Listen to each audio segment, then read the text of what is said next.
નમસ્કાર મિત્રો, મારી યુટ્યુબ ચેનલમાં તમારું હાર્દિક સ્વાગત છે। આજે આપણે વાત કરવાના છીએ ભાવનગર રાજ્યના ખેડૂતો અને ડાકુ સાથે બનેલી ઘટના। સૌરાષ્ટ્રનું એક દેશી રાજ્ય, રાજ્યનું નામ ભાવનગર। ભાવનગર રાજ્યનું એક ગામ, ગામનું નામ રતનપર।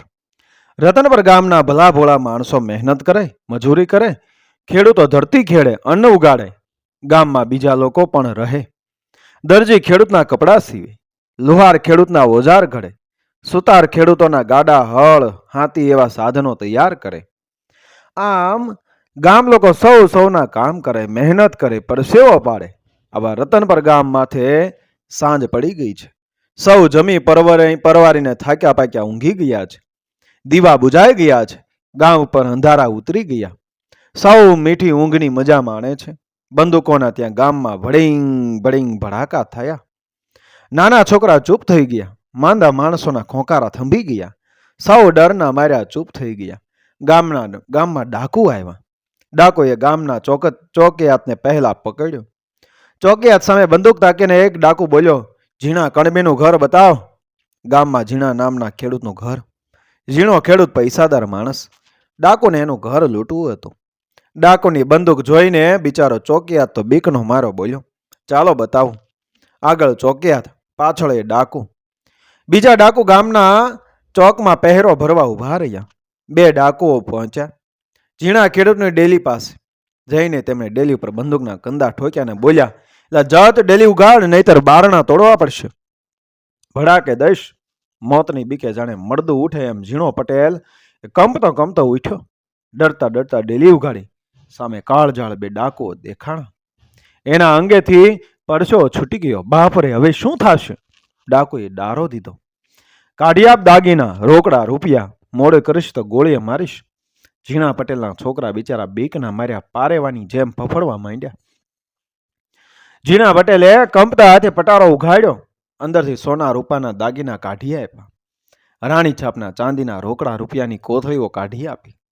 ડાકુએ ઝીણા કણબીને લૂંટી લીધો અને લૂંટી લીધા પછી ડાકુ બોલ્યા, ઝીણા, જી બાપુ। ડાકુ કહે, હવે ઝવેર પટેલનું ઘર દેખાડ। ઝીણો પટેલ કહે, મારું કામ નહીં। ડાકુ ગજ્યો, સાલા દેખાડેસ કે નથી દેખાડતો? બોલીને બે જોટાળી બંદૂકની નાળ ઝીણા પટેલની છાતી ઉપર નોંધી।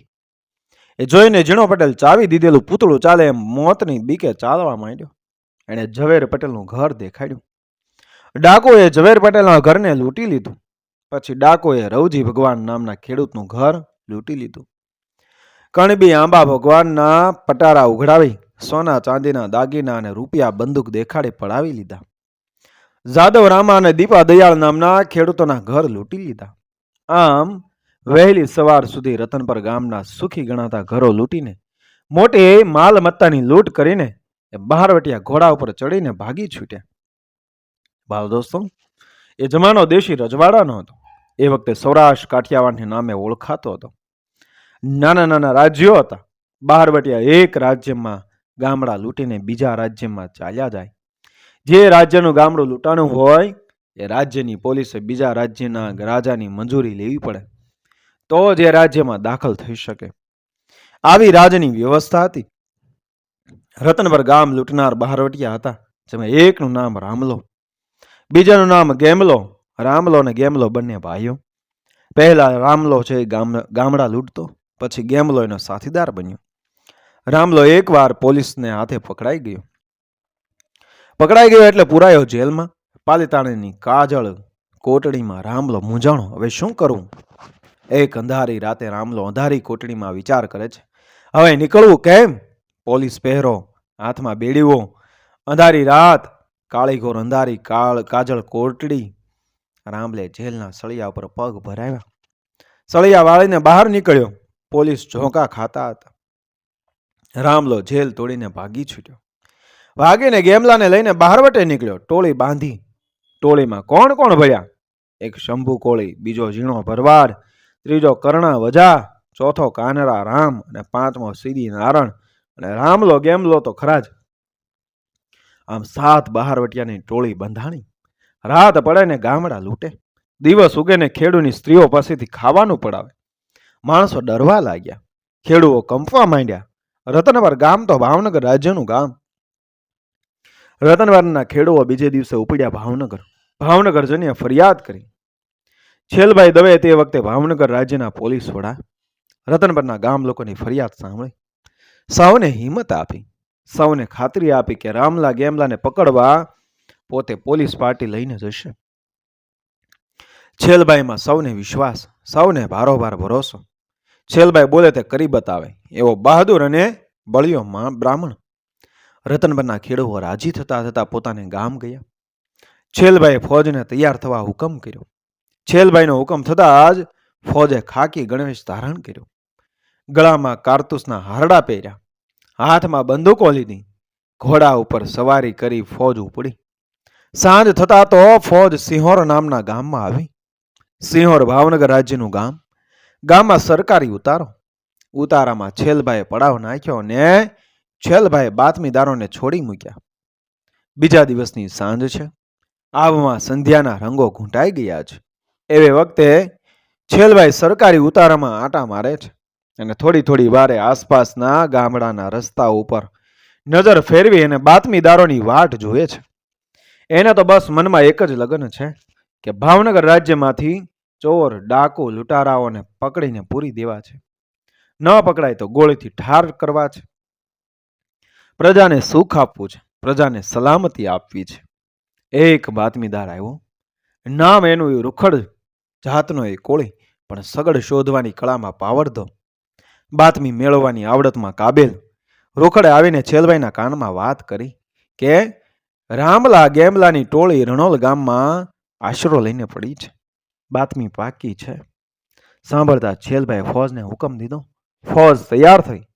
છેલભાઈ મોટરમાં બેઠા. ફોજ ખટારામાં ગોઠવાઈ.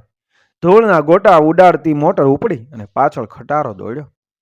રણોલ જતા રસ્તામાં નોગણદર નામનું ગામ આવે. નોગણદર ગામ આવતા જ છેલભાઈ મોટરમાંથી ઉતરી ગયા. ફોજ ખટારામાંથી ઉતરી ગઈ.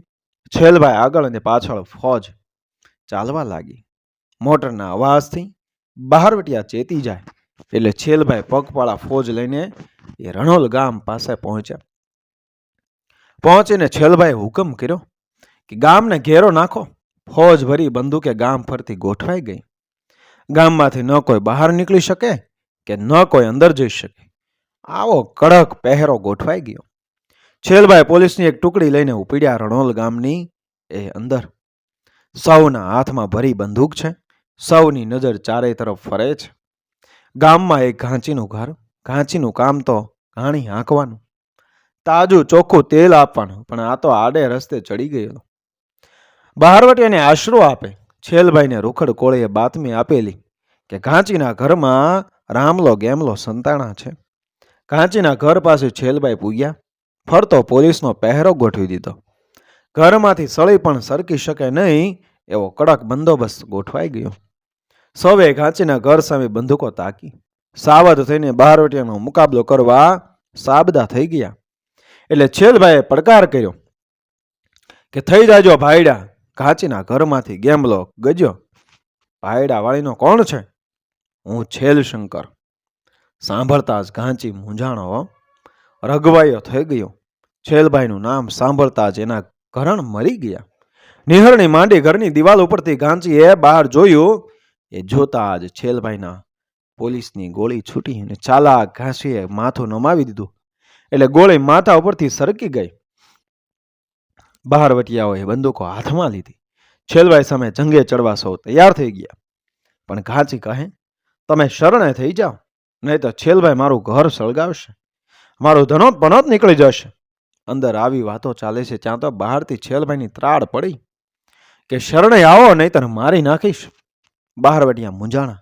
રામલો કહે, છેલભાઈ આપણને છોડશે નહીં હો, મારીને જ પાછો વળશે. જીવતા રહેવું હોય તો શરણે થઈએ. ત્યાં તો છેલભાઈની બીજી ડણક સંભળાણી. હવે કેટલી વાર છે કે પછી ઘર સળગાવો? ઘાંચી મૂંઝાણો.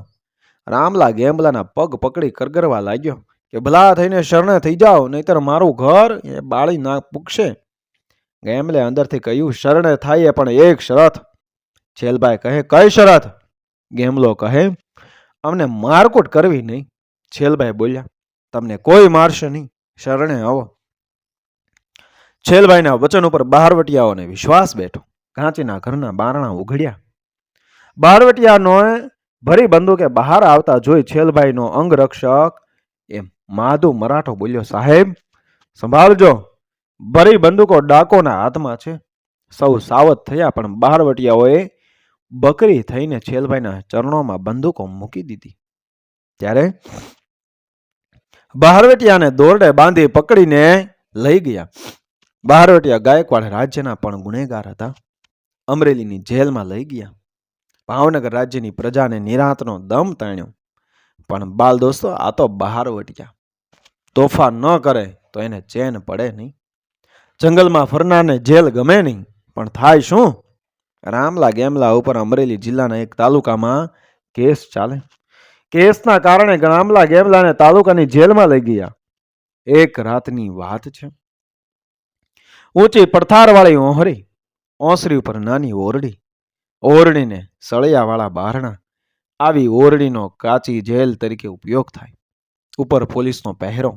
લાંબી ઓસરી ઉપર એક પોલીસ સામેથી આવે અને બીજો ઓસરીને બીજે છેડીથી આવે. આમ આખી રાત પોલીસ પહેરો ભર્યા કરે છે. અને થોડી થોડી વારે પોલીસ એ બોલ્યા કરે. આલબેલ બાલ દોસ્તો, ખરો શબ્દ તો ઓલવેલ ગણાય, પણ ગાયકવાડી એ અભણ પોલીસને ઓલવેલ બોલતા આવડે નહીં, એટલે આલબેલના પોકારો એ પાડ્યા કરે. શિયાળાની રાત, ઠંડી કે મારું કામ, હાડકા ખખડાવી નાખે એવી ઠંડી. બે પોલીસ પહેરો ભરવાને બદલે ધાબળા ઓઢીને બેસી રહ્યા છે. આ તકનો લાભ લઈને એ રામલો કહે, તરસ લાગી છે, પાણી ભરવા બહાર કાઢો. પોલીસ કહે, અત્યારે નહીં. ગેમલો કહે, બંને ગાગર ખાલી છે, હમણાં ભરી લઈએ. પોલીસે કોટડીનું તાળું ખોલ્યું, બંનેને બહાર કાઢ્યા. બંનેના હાથમાં પાણીની ત્રાંબાની ધાતુની ગાગર. ગાગર લઈને ડાયા ડમરા થઈને પાણી ભરવા લાગ્યા. પાણી ભરીને બંને બહારવટિયા પાછા વળ્યા.